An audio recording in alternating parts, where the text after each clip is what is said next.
नमस्कार, मैं निरंजन टकले। मैं एक प्रोफेशनल जर्नलिस्ट हूँ और मैं एजुकेशन से मैंने इंजीनियरिंग किया हुआ है, लेकिन बाय चॉइस मैं जर्नलिस्ट हूँ। पिछले 20-21 साल से मैं जर्नलिज्म में हूँ। इसके पहले मैं नेटवर्क 18 का ब्यूरो चीफ रह चुका हूँ नॉर्थ महाराष्ट्र में। उसके बाद मैं स्पेशल कॉरेस्पॉन्डेंट था द वीक मैगज़ीन के साथ। और द वीक मैगज़ीन में काम करते समय मुझे ये मौका मिला कि मैं कल्चर से एग्रीकल्चर तक अलग अलग विषयों पर काम करूं। और वो करते वक्त मुझे ये अपॉर्चुनिटी मिली थी कि मौका मिला था कि मैं उन सारे इश्यूज़ को समझ पाऊँ, सीख पाऊँ कि दरअसल समस्या क्या है। और ये समझते वक्त मुझे ये एहसास हुआ था कि आजकल गवर्नमेंट पॉलिसीज़ के बारे में जो कुछ हो रहा है वो लक्षणों के ऊपर किया हुआ ये इलाज है। ट्रीटमेंट ऑफ सिम्टम्स है, ट्रीटमेंट ऑफ डिसीज़ नहीं है। जो जो वाकई में जो रोग है उसके ऊपर कोई इलाज नहीं किया जाता है। और ऐसे ही एक वाकया है जो तूर दाल के बारे में पूरे देश को भुगतना पड़ा था करीब 2 साल पहले। हुआ ये था कि 3 साल पहले एक बहुत बड़ा ड्राउट आया था महाराष्ट्र में, मध्य प्रदेश में। और जो पूरी तूर की जो प्रोडक्शन है, जितना जो प्रोड्यूस खेतों से हमें आता है, उसकी मात्रा बहुत कम हो गई थी। लेकिन सेंट्रल गवर्नमेंट ने उस वक्त, मोदी सरकार सत्ता में आ चुकी थी, और उन्होंने ये कहा था कि सारे राज्यों को लिख कर कहा था कि आप दालों की प्रोक्योरमेंट खरीद नहीं करोगे। और प्राइवेट प्लेयर्स को इसकी इजाज़त दी गई थी पहली बार। और प्राइवेट प्लेयर्स में भी अदानी ग्रुप की जो जॉइंट वेंचर है सिंगापुर की बेस्ड एक कंपनी के साथ, उनको ये पर इजाज़त दी गई थी कि वो प्रोक्योर करे। और हुआ ये कि उस ग्रुप ने महाराष्ट्र और मध्य प्रदेश का जितना पूरा प्रोड्यूस था, जितना यील्ड था तूर का, वो सारा खरीद लिया था 29-30 रुपए के करीब की कीमत पर। और जब मार्केट में तूर दाल की कमी महसूस होने लगी तो उनका सारा स्टॉक मार्केट में लाया गया। और हमने उस वक्त ये भुगता है कि कीमतें किस तरह से 140, 180, 190 और 220 तक पहुंच चुकी थी। तो ये सीधा एग्ज़ाम्पल है कि किस तरह से एक प्राइवेट प्लेयर को जो दोस्त है जो सत्ता में बैठे हुए हैं उनका, उसको किस तरह से इस पूरी चीज़ का लाभ पहुंचाया गया था। उसके बाद के साल में प्रधानमंत्री मोज़ाम्बिक गए थे और मोज़ाम्बिक सरकार के साथ उन्होंने एक एग्रीमेंट साइन किया था, जिसके तहत मोज़ाम्बिक सरकार ने ये माना था कि भारत सरकार को वो हर साल 1.25 लाख टन के करीब तूर ये सप्लाई करेंगे। उसकी प्राइसेस डिसाइड की गई थी हर साल में उसमें कितनी बढ़ोतरी होगी उन कीमतों में, इंपोर्ट की कीमतों में, वो भी तय किया गया था। इसके अलावा प्राइवेट प्लेयर्स को भी ये इजाज़त दी गई थी कि ऐसी सिचुएशन के चलते, ऐसी परिस्थिति के चलते उनको भी ये इजाज़त दी गई थी कि वो भी इंपोर्ट कर सकेंगे।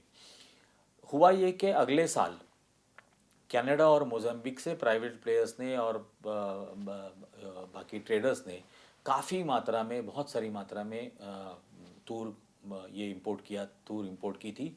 मोज़ाम्बिक के एग्रीमेंट के अनुसार जो सप्लाई होना था वो भी 1.25 लाख टन का आ चुका था। और चूंकि तूर को अच्छी कीमतें मिल रही है, ऐसा देखकर पिछले साल का अनुभव को देखते हुए किसानों ने बड़ी मात्रा में इसकी उपज तूर की थी। सिर्फ महाराष्ट्र में, महाराष्ट्र सरकार ने जो घोषित किया था उसके अनुसार 20,33,000 टन तूर का उत्पादन सिर्फ महाराष्ट्र में हुआ था।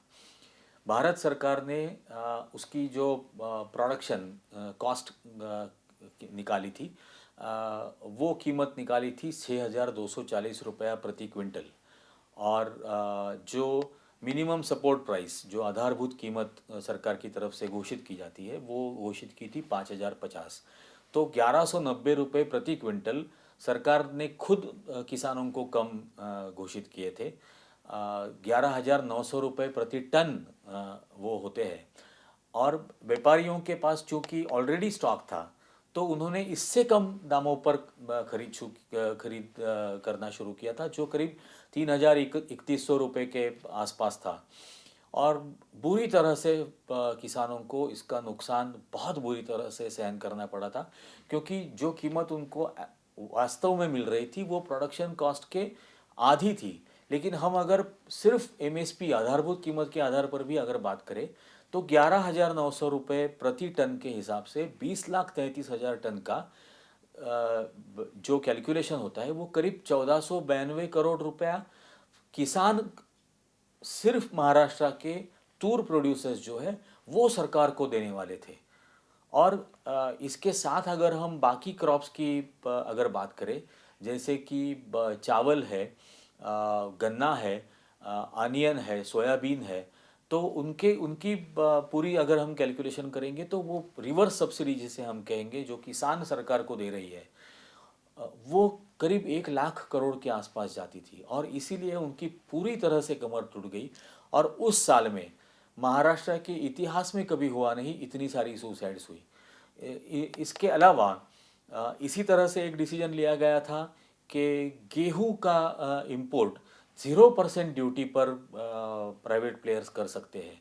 और उसके चलते पंजाब और हरियाणा के किसान जो गेहूं की उपज करते हैं उनको भारी मात्रा में नुकसान सहन करना पड़ा था। ऐसे ही हालत राइस के साथ हुआ था तमिलनाडु के फार्मर्स के साथ।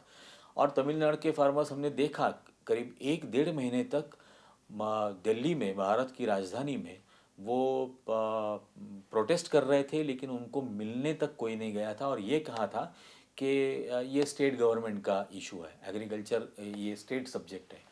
वाकई में वो कॉन्स्टिट्यूशन में स्टेट सब्जेक्ट है, लेकिन सेंट्रल गवर्नमेंट ने ये प्रॉमिस दिया था कि स्वामीनाथन कमीशन की रिकमेंडेशंस का इम्प्लीमेंट करेंगे।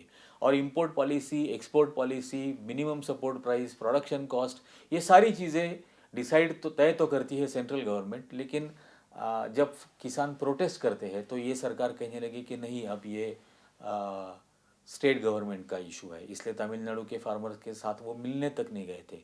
पंजाब में पहली बार किसानों ने आत्महत्या करना शुरू किया और उसकी एक सीरीज़ पूरे देश को भुगतनी पड़ी। और ये सारी दाल से लेके, गेहूं से लेके, चावल से लेके दाल तक जितने सारे किसान हैं उनकी इतनी बदतर हालत हुई, क्योंकि सरकार का ये मानना था कि उनके जो वोटर्स हैं वो ये शहरी मिडिल क्लास के वोटर्स हैं और उनके लिए कीमतें कम रखनी चाहिए, और क्योंकि वो सेटिस्फाई होंगे। दूसरा एडवांटेज ये था कि अगर वो कीमतें कम रखेंगे तो वो ये कह पाएंगे कि इन्फ्लेशन कम है, और इन्फ्लेशन अगर कम है तो वो इंटरेस्ट रेट कम करके कॉरपोरेट्स को इसका बेनिफिट देने की कोशिश करेंगे, जो हुआ। लेकिन किसानों की हालत तो कम से कम यह हम कह सकते हैं कि घर की मुर्गी दाल बराबर वैसे उनकी हालत हो गई थी। और बाकी जो इसके अलावा जो मुद्दे हैं उनके बारे में हम फिर से कभी बात करेंगे। फ़िलहाल शुक्रिया, थैंक यू।